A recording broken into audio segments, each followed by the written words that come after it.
Newton's laws of motion. In this chapter, we will use the concept of force and mass to analyze the principles of dynamics. These principles were clearly stated for the first time by Sir Isaac Newton.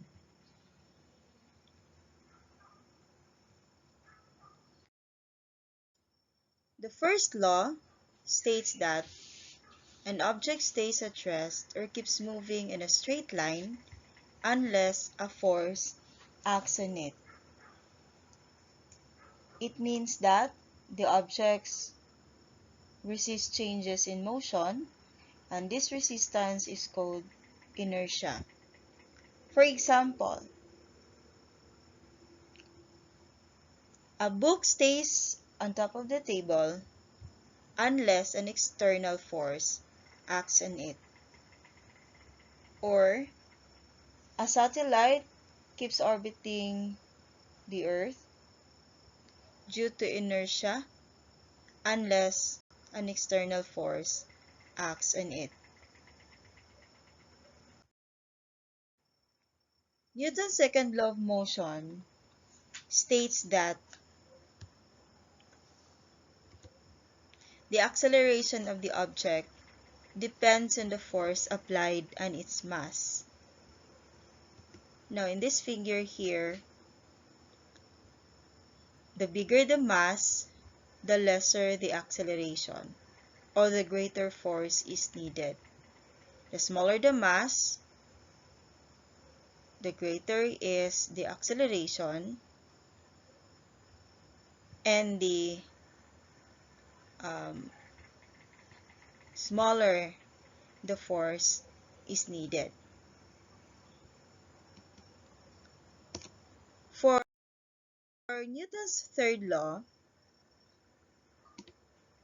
it states that for every action force, there is an equal and opposite reaction force.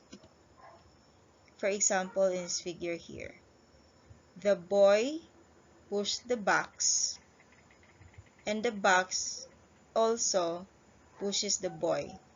The magnitude of their forces is the same, but the direction is opposite. The boy pushes the box to the right, and the box pushes the boy with the same magnitude to the left. Okay, let's check your understanding. Tell me which of Newton's laws is this? Okay, first, a swimmer pushes water backward to move forward in the pool. Correct. That's third law. Next, when a car speeds up, the passenger feels pushed back into their seat. Correct. That's first law. Third, a truck takes longer to start moving than a motorcycle when the same force is applied. Very good. That's second law. Now, if you like this video, please like and share. Thank you.